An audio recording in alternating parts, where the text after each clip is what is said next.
इस बात की चर्चा चल रही है कि बीते 2 वर्षों से किसानों की सहायता के लिए फसल अनुदान सहायता हो या किसान भविष्य निधि के द्वारा बहुत सारे किसानों को सुविधा दी जा रही है, लेकिन इसके बावजूद भी आप लोग पूरे देश में चक्का जाम करने का आयोजन क्यों कर रहे हैं? आप खेती में लागत बढ़ जाने के कारण जो आज जो कीमत मिलनी चाहिए अनाज का वो नहीं मिल पा रही। किसानों की हाथ बद से बदतर हुए। जहाँ तक आपका सवाल है कृषि अनुदान देने का सवाल, 6,000 रुपया किसान सम्मान योजना के तहत देने का सवाल, उस राशि का अगर आप देख लें 16 रुपया प्रतिदिन के हिसाब से होता है। किसान का क्या यही सवाल मिलना चाहिए? ये सवाल उचित नहीं है। बिहार में 2006 में यह APMC एक्ट को समाप्त करने का काम किया, मंडी कानून को समाप्त करने किया, बाजार समिति को समाप्त किया, और उसकी हालत आप देख लिए कि बिहार में किसानों की हालत क्या है।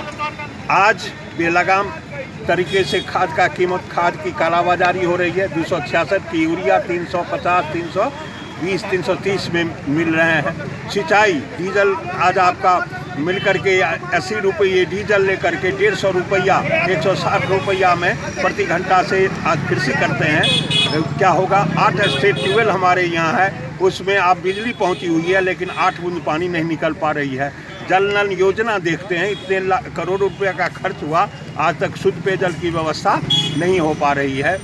आज इस हालात में किसान के सवाल ये जीवन और मरण का सवाल है। इसलिए जो किसान का आंदोलन आज जो दिल्ली में आप देख रहे हैं, आज पूरे देश में 14 करोड़ लोग किसानी करते हैं। 2 करोड़ लोग जो आपके 20 बीघा से ऊपर के जोतदार हैं, और आपके तमाम 12 करोड़ लोग आज आपका कोई 1 हेक्टेयर भी ज़मीन, 2.5 बीघा भी ज़मीन उनके पास नहीं है। आज जब इस तरह का मंडी कानून समाप्त किया जाएगा, MSP पर जो खरीदारी अनाज की नहीं होगी, तो हमारा किसान समाप्त हो जाएगा। और आज तक एक हमारी ये वसुंधरा है जो स्वतंत्र था, कोई इसको हमसे नहीं छीन सकता है। किसान के लिए अगर ज़मीन नहीं होगा तो किसान क्या होगा? किसान कहाँ, आप अगर बकरी पालन करेगा तो कहाँ रखेगा? गाय पालन करेगा कहाँ रखेगा? आज जो भी कुछ या हमारे बेरोजगार भाई हैं, खेती करके ही अपनी आज सब्जी उपजा के सब्जी बेच करके आज इसको जीवन धारण करते हैं। ये कॉन्ट्रैक्ट फार्मिंग ला करके जब ये बड़े बड़े व्यापारी आ जाएंगे तो अभी जो 5 कट्ठा 10 कट्ठा ठीका भट्टा पर काम करता है उसकी दुनिया उजड़ जाएगी। ऐसे हालात में आज इस छोटे किसानों के द्वारा आज जो आप देख रहे हैं सिंगिया में बंद है, इसका यही कारण है कि आज किसान मरने और मारने के लिए तैयार है। धन्यवाद। हम आप इस सवाल पर ये तो एक सांकेतिक हड़ताल चल रही है। हम लोग अभी दिल्ली के आंदोलन को सांकेतिक कर रहे हैं। मौसम इजाज़त नहीं दे रही है कि हम आपको बड़े आंदोलन की ओर ले जाएं यहाँ के किसानों को। आज जो प्रकृति के प्रकोप से भी बच करके फिर हम लोगों का दिल्ली मार्च होगा। इसके लिए घर घर जा करके प्रचार और प्रसार होगा। और हमारे समक्ष सवाल है कि हमारा धान का फसल नहीं हुआ और सरकार यहाँ का क्या कर रही है? सिंघिया प्रखंड में धान की करोड़ों की खरीदारी कर रही है। ये कैसे हो गया? ये जो भ्रष्टाचार है, जो बड़े पूंजीपतियों से किसान से खरीद लिया, जो भी कुछ हुआ तो 900-1000 रुपया में, और यहाँ पर आज आपको 1668 रुपया में हमारे पैसा जो पहले खरीदारी होनी चाहिए, पैक्स में पैसा कब आया? जब किसान के घर से आज चला गया तब आता है। और आज जो हमारा गेहूं का फसल लहलाते देख रहे हैं, हम मक्का का फसल लहाते देख रहे हैं, आलू देख रहे हैं जो हमारी खेत से भी आ रहा है। अगर इसको MSP सरकार घोषित करती है, क्या किसान आंदोलन का कहना है कि आपने गेहूं को 1975 रुपया MSP लागू किया है, तो हमारे गेहूं का कीमत आज इस ब्लॉक में 17 पैसे है, गोडाउन बना हुआ है। आप पैसा दीजिए, तैयार होकर के कानूनी जमा पहनाइए, और हमारे उत्पाद का 1975 रुपया में गेहूं की अगर खरीदारी हो जाए तो हमारा किसान आज जो इसका चेहरे पर आप देख रहे हैं जो मुझाहट है वो नहीं होगा। मैं अपनी बात को बताता हूँ कि पिछले साल मैंने 80 कुंटल का किया था ऑनलाइन रजिस्ट्रेशन, और करने के बाद कि हमारे रखे रहे हम इस अक्टूबर महीने तक और नवंबर तक नहीं लिया, हम 1650 रुपया में आज व्यापारियों के हाथ से बेचने का काम करें। तो एमएसपी का 1925 था, उसका क्या मतलब है? तो यही मजाक नहीं बनाओ। नरेंद्र मोदी जी को कहा जा रहा है, आपने कहा था हम स्वामीनाथन आयोग लागू करेंगे, स्वामीनाथन लागू करो। किसानों को आज जो खेती करता है नौजवान, आज उससे जुड़े, उसको पेंशन की व्यवस्था करो, आज उसे सारी सस्ते दरों पर खाद और बीज की मुहैया करो। आज जब किसान का बेटा अगर आपका जो लाभान्वित रहेगा तब नहीं किसानी की ओर जाएगा। आज सारा युवक क्या करता है, खेत बेच दो और हमें दुकान खोल दो। आज इस तरह की प्रॉपर्टी हो रही है। और ये बड़े आज आपको कॉरपोरेट घरानों को जो यह ज़मीन, क्या आप जानते हैं कि लॉकडाउन में सारे चीज़ घाटे में चले गए, लेकिन किसानी ही है। किसान ने अपने काम को नहीं रोका।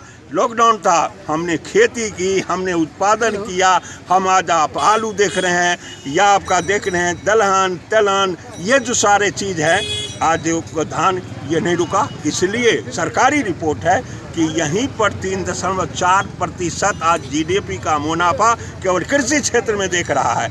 यही गिद्ध की निगाहें आज उस लुटेरे को पड़ी हुई है जो किसानी आबाद है। किसान आज जो आपका खेत आबाद है, उसकी हम सारे संपत्ति कैसे देख रहे हैं। अब आज अदानी का आज आपका 100 एकड़ में आज बड़ा बड़ा ये गोडाउन बन रहा है। हमारे उत्पाद को वो सस्ते दर पर खरीदेगा। जब हम उसी से, हमको ज़रूरत है हमारा बेटा को फीस देना है, हमारे परिवार को इलाज कराना है, हमको थोड़ा मकान में दुरुस्त करना है, हमारी बेटी की शादी करनी है, आज हमको। लेकिन सरकार तो ये कह रही है जो हम इस प्रकार की कोई व्यवस्था नहीं ला रहे हैं, जहाँ तक वह किसानों की हित के ला रहे हैं। किसान का अन्न का जो अन्न उत्पादन हो रही है सतही स्तर पर, उसको देश स्तर पर बेचने का काम करेगा। एक राज्य से दूसरे राज्य में बेच सकते हैं। यही बात तो कह रहे हैं कि हमारे जो छोटा किसान जो 10 मन बेचता है, ये 10 मन लेकर के कहाँ जाएगा? पंजाब। ऑनलाइन बिक्री तो ऑनलाइन भी कर सकती है ना। ऑनलाइन, यही तो हम कहते हैं कानूनी जमा पहनाओ। ये सरकार नहीं कर रही है। आप कानूनी जमा पहनाओ नहीं, हमारे घर से आज उठा लो। आज 1975 रुपया में गेहूँ, आज मक्का, आज जो आपका ये 1700 रुपया में उठा लो। आज हमारा तेलहन उठा लो, हमारा आलू उठा लो। और जब आपका ये सस्ते दरों पर दो तो आम किसानों को फायदा होगा, आम मजदूरों को फायदा होगा, आम आवाम को फायदा होगा। ये सरकार नहीं करना चाहती है। बड़े व्यापारियों के आज आबाद करना पड़ता है। उदाहरण है कि 6 वर्ष में मोदी जी आए, पूछिए कि अदानी का कितनी इनकम था, आज कहाँ पर इनकम उन्होंने पहुँचा दी। और हमारा इनकम आप देखिए कहाँ पर लाके खड़ा कर दिया। आज किसानों के यहाँ कोई बेटी को शादी करने के लिए तैयार नहीं है, क्योंकि किसानी को इन्होंने घाटे का सौदा बना दिया। तो कैसे चलेगा समाज? इसलिए कहा जा रहा है कि ये आर पार की लड़ाई है और लड़ी जाएगी, ये लंबी लड़ाई चलेगी। और क्योंकि बड़े पूंजीपतियों का, कॉर्पोरेट घराना को और WTO के आज दबाव में नरेंद्र मोदी की सरकार काम कर रहे हैं। उन्हें कहते हैं कि जो आपने वादा किया था 7 वर्ष पहले, आज उस 14 के भाषण को याद कीजिए। आपने जो कहा था आप उसको लागू कीजिए, अन्यथा आपसे अब ये सरकार तो केवल अभी कीमत मान रही है। यह जनता तैयार हो जाएगी तो आपको उस 24 में गद्दी से उतार करके आपको फुटहा मांगने के लिए तैयार। धन्यवाद।